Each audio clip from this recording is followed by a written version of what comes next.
Hello everyone, welcome to love with physics channel. तो आज फिर से एक इंटरेस्टिंग फैक्ट लेके आया हूँ आपके सामने। मैं आपसे एक सवाल पूछता हूँ, अगर आपको उसका आंसर पता हो कमेंट में लिख देना।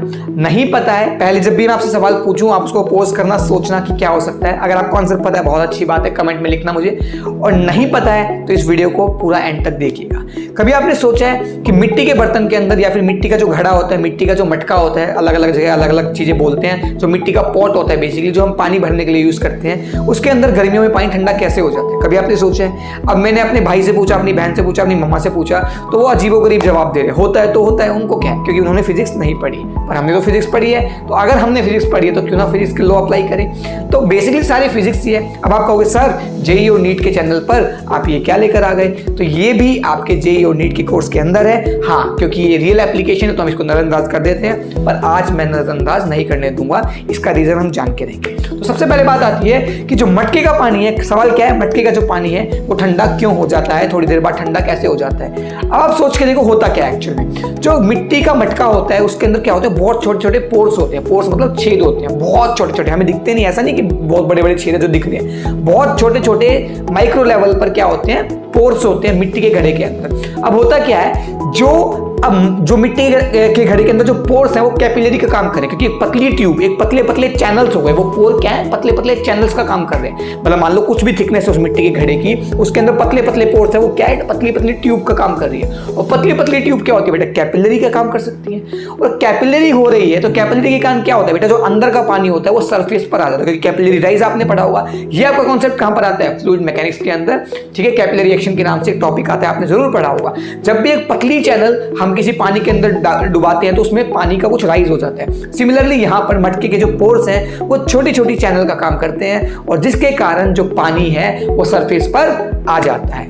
अच्छा जी, पहली चीज ये, अब सरफेस पर आने से ऐसा क्या हुआ कि पानी ठंडा हो गया। अब बात आती है सरफेस पर पानी आने से क्या हुआ। अब इसके लिए आपको जाना पड़ेगा बोर्ड पे, क्योंकि इसके लिए आपको सीखना पड़ेगा कि इवापोरेशन और बेसिकली बॉइलिंग में क्या फर्क होता है। थोड़ा सा इवापोरेशन और बॉइलिंग पर बातें करते हैं, है ना।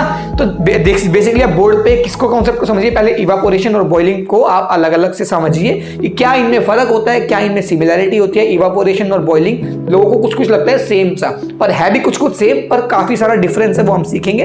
बिल्कुल क्रिस्टल क्लियर होना चाहिए टॉपिक। तो चलिए बोर्ड पे बॉइलिंग और इवापोरेशन को समझ लेते हैं नॉर्मली, है ना। ज्यादा लंबा कॉन्सेप्ट नहीं है, छोटा सा कॉन्सेप्ट है। इवापोरेशन और बॉइलिंग में फर्क क्या होता है, तो ये देखिए बेटा, होता क्या एक्चुअल में, ये देखिए ध्यान से। आपके पास यहाँ पर मान लो आपके पास दो बीकर है, मान लो एक ही बीकर ले लेते हैं, अभी एक बीकर ले लेते हैं ना।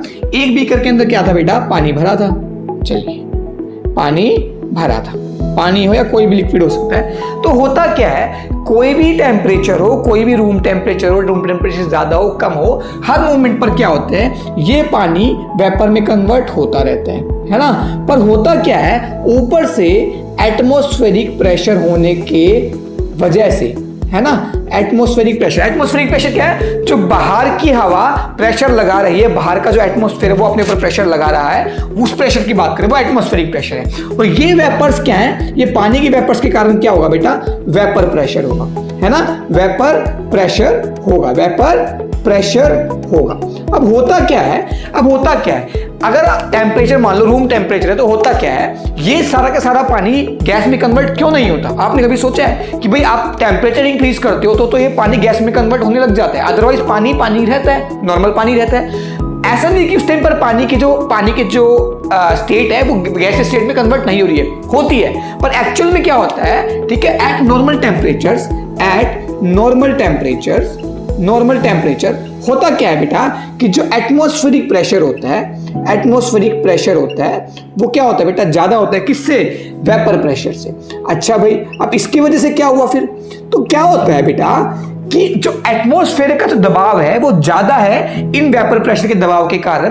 तो जितना फोर्स वेपर किस पर लगाएंगे, एटमॉस्फेयर पर, एटमॉस्फेयर उनसे भी ज्यादा प्रेशर उसके ऊपर लगा रहा है, तो ये वापस से इसके अंदर चले जाते हैं और वापस से पानी में कन्वर्ट हो जाते हैं। पर अब ऐसा क्या हुआ कि टेम्परेचर बढ़ाते गए, एक टाइम आया जब ये सारा पानी उड़कर गैसीय स्टेट में कन्वर्ट हो गया। तो होता क्या है, जैसे जैसे हमने टेम्परेचर बढ़ाना शुरू किया, तो as temperature increases vapour formation increases, है ना।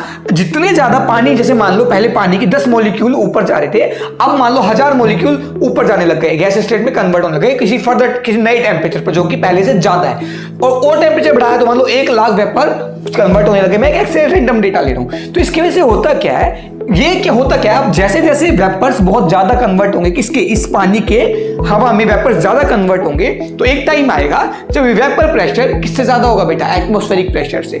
और जब ये वेपर प्रेशर एटमॉस्फेरिक प्रेशर के बराबर हो जाता है, उस टाइम पर क्या होता है, बॉइलिंग स्टार्ट हो जाती है। तो उस टेम्परेचर पर देखो, नॉर्मल टेम्परेचर पर क्या था, एटमॉस्फेरिक प्रेशर ज्यादा था, किससे, वेपर प्रेशर से।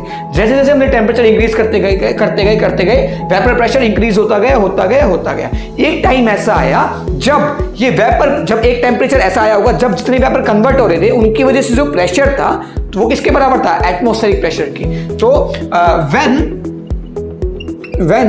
Atmospheric pressure is equal to कौन सा, वेपर प्रेशर, तो वो जो टेम्परेचर, कोई ना कोई टेम्परेचर बढ़ाते हैं तब एक स्टेट आ रहा है कि भाई वेपर प्रेशर बढ़ता जा रहा है और एक ऐसा सीन आ रहा है जब ये वाला प्रेशर एटमॉस्फेरिक प्रेशर के बराबर हो रहा है। तो इसका मतलब वो टेम्परेचर जब वेपर प्रेशर किसके बराबर हो रहा है, एटमॉस्फेरिक प्रेशर के बराबर हो रहा है, उससे ज्यादा हो रहा है, तब क्या होगा, आपके पास ये बॉइलिंग होना स्टार्ट हो जाएगा। अदरवाइज जो नॉर्मल इवेपोरेशन का केस होता है वो तो होता है, लेक्स वगैरह में इवेपोरेशन होता है, लेक्स का पानी अपने आप सूख जाता है। वो क्यों होता है, क्योंकि भाई हो क्या रहा है, वो टेम्परेचर ज्यादा होने के कारण वेपर बनते जा रहे हैं। कभी कभार होता है भाई सारे वेपर कन्वर्ट हो जाते हैं अंदर वापस पानी में, कभी कभार होता है कुछ वेपर, मान लो 100 वेपर ऊपर गए, 50 कन्वर्ट हो गए, 50 गैस स्टेट में ही रहे, तो पानी की भी तो वॉल्यूम कम हो जाएगी। इसी तरीके से नॉर्मल टेम्परेचर या फिर हर टेम्परेचर पर इवेपोरेशन होता है, पर वो टेम्परेचर जब वेपर प्रेशर किसके बराबर है, एटमॉस्फेरिक प्रेशर के बराबर हो गया, तब बॉइलिंग स्टार्ट हो जाती है। और बॉइलिंग में क्या होता है, ये सारा पानी धीरे धीरे गैस स्टेट में कन्वर्ट हो जाता है। आई होप आपको समझ में आया होगा। तो मिलते हैं अगली वीडियो में, तब तक के लिए बाय बाय, टेक केयर, अलविदा। आई होप आपको ये जो अभी इवेपोरेशन एंड जो बॉइलिंग आपको समझ में आ गया होगा। अब हुआ क्या, जब जो सारा पानी थोड़ा बहुत पानी, कुछ अमाउंट ऑफ पानी सरफेस पर आ गया, तो उस पानी का जो एरिया है, जो पानी एयर के कांटेक्ट में है, वो उसका एरिया बढ़ गया, क्योंकि पहले सारा पानी मटके के अंदर था तो एयर के डायरेक्ट कांटेक्ट में नहीं था। अब क्या है, कुछ पानी जो कैपिलरी रिएक्शन के थ्रू मटके के सरफेस पर आ गया, वो क्या है, एयर के कांटेक्ट में आ गया। अब एयर के कांटेक्ट में आ गया तो वो इवेपोरेशन होगा। इवेपोरेशन के लिए ज्यादा इवेपोरेशन होगा, क्यों, सरफेस पर पानी ज्यादा आ गया है ना। अब उसमें ज्यादा इवेपोरेशन होगा तो कहीं ना कहीं से एनर्जी लेता है, क्योंकि इवेपोरेशन के लिए उसको एनर्जी चाहिए। तो वो एनर्जी कहां से लेता है, अंदर वाले पानी से एनर्जी लेता है, और इवेपोरेट होकर जो पानी है वो गैस स्टेट में चला जाता है। तो अब जो पानी है वो पानी की फॉर्म से गैस स्टेट में जाता है, उसको एनर्जी चाहिए, और वो एनर्जी कहां से लेता है, अंदर वाले पानी से। और अगर अंदर वाले पानी से आप एनर्जी एक्सट्रैक्ट करोगे तो पानी तो ठंडा होना ही है, क्योंकि अगर आप पानी को एनर्जी देते हो तो पानी क्या होता है, गर्म। आप पानी को हीट दे रहे हो, इसका मतलब एनर्जी दे रहे हो, इसका मतलब क्या कर रहे हो, पानी को गर्म कर रहे हो। अब इसका मैं उल्टा सोचूं, रिवर्स सोचूं कि पानी में से अगर मैं हीट निकाल लूं, एनर्जी निकाल लूं, तो पानी क्या होगा, ठंडा। इसलिए होता क्या है, मटके के अंदर पानी ठंडे होने का रीजन क्या है, अगर मैं 2-4 लाइन के अंदर समाप्त करना चाहूं, क्योंकि मटके के अंदर पोर्स होते हैं, पोर्स के कारण जो मटके का पानी है वो सरफेस पर आ जाता है। अब जो पानी है वो एयर के कांटेक्ट में ज्यादा आ रहा है, क्योंकि सरफेस ज्यादा है, उसका सरफेस एरिया ज्यादा है मटके का, तो एयर के कांटेक्ट में पानी आया तो उसको इवेपोरेशन करना है। इवेपोरेशन का मतलब है कि भैया जो पानी है वो पानी से गैस स्टेट में कन्वर्ट हो रहा है। अगर पानी से गैस स्टेट में कुछ चीज कन्वर्ट हो रही है, इसका मतलब पानी कुछ ना कुछ एनर्जी ले रहा है। और पानी एनर्जी लेता कहां से है, पानी एनर्जी लेता है मटके के अंदर वाले पानी से। और पानी से अगर आपने जो अंदर वाला पानी है उससे एनर्जी खींची तो अंदर का पानी क्या होता है, ठंडा। आई होप ये इंटरेस्टिंग सा कॉन्सेप्ट आपको समझ में आया होगा। तो मिलते हैं अगली बार, तब तक के लिए बाय बाय, टेक केयर, अलविदा।